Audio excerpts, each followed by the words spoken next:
that contractual? I don't know if we can reduce it. No, not contractual. It's not contractual? Okay. But they are contractual if the employee is working. If we're to get, I'm assuming we're getting rid of some to get these numbers gone, so. I mean, yes, if someone's working for the town, then they're, you know, This is we about, have to provide. this was about the limited outsourcing that we were able to discuss. Well, I know we discussed, So but yes, it is. it's not about, I think when it's phrased as employee benefits, we're not talking about union benefits, healthcare benefits, and things like that. So, you know, for, I'm sorry. What are we talking about? You're very well aware of what we're talking about. I mean, we're talking about looking at, exploring opportunities to outsource certain services so that it comes off of our overhead expenditure.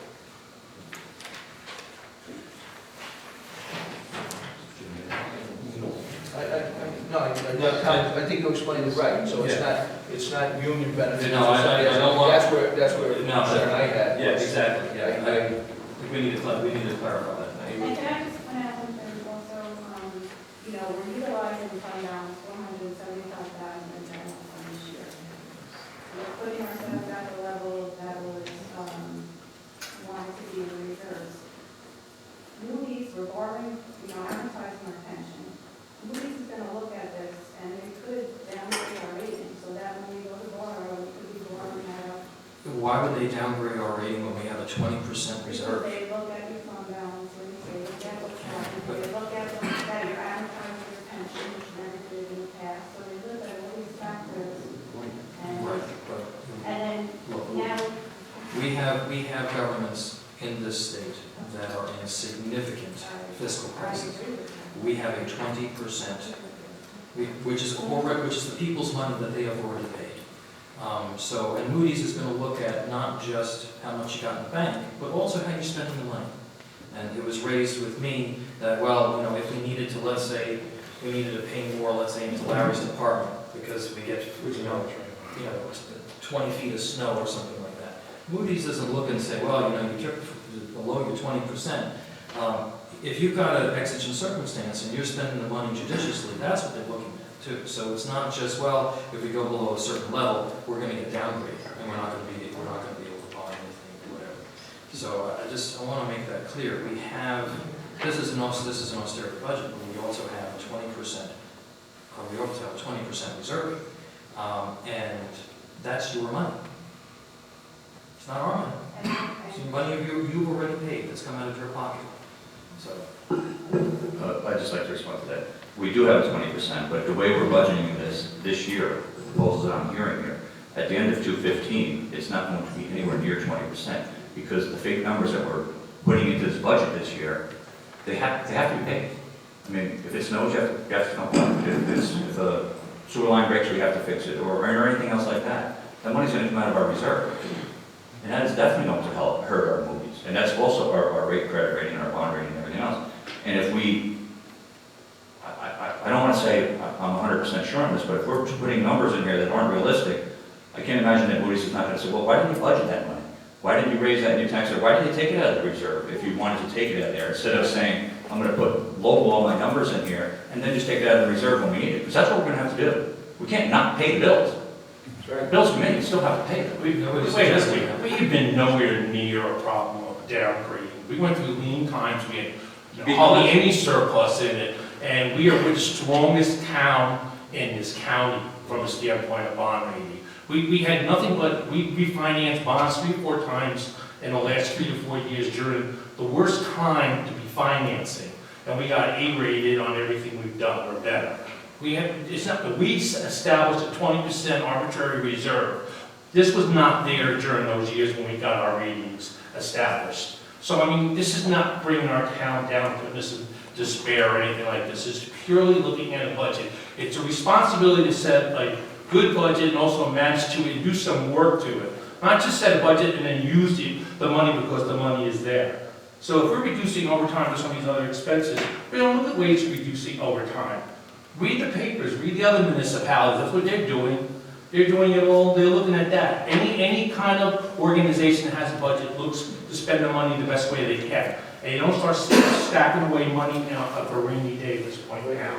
We do have surpluses available. I don't want to use the surpluses either. But during this year, we were approving a lot of different things here now, eating into those surpluses in hindsight. And it wasn't a concern when those things were happening. It wasn't even pointed out that it was happening in some cases.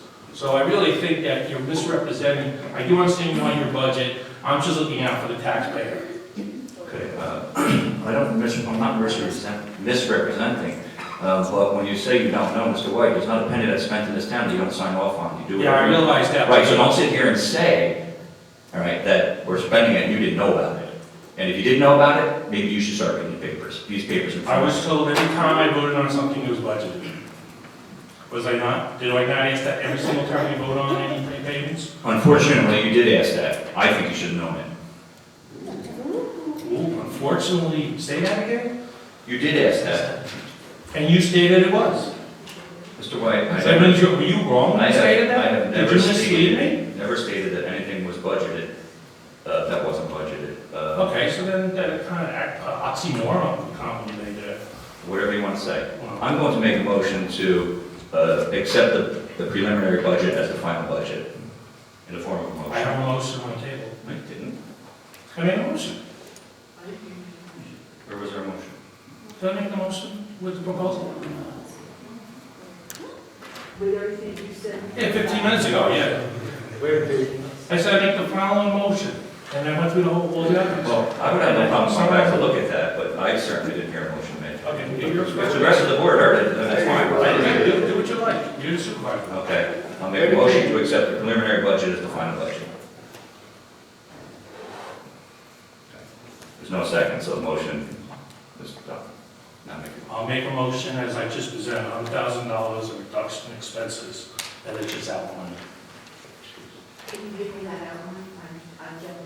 Yeah, I'm happy to give it to you. You want it now, or you just want to leave this paper as on?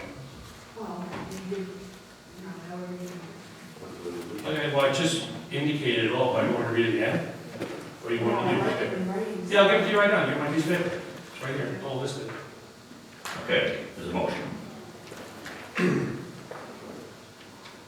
Second? There's a motion and a second. Discussion. Go ahead.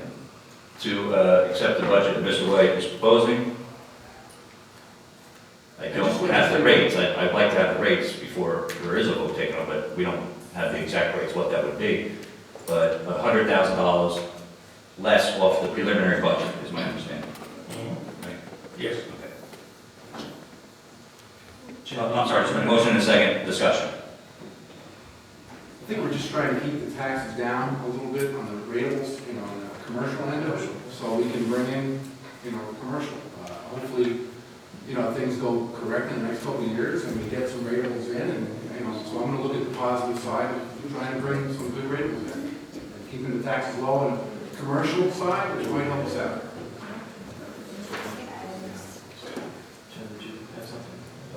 I was just going to say, like some of the department heads, I see Larry is here, how does this affect your operation? Well, depending on the weather. It's adversely affected. I can't predict what the weather's gonna be. But you're gonna get what you need anyway.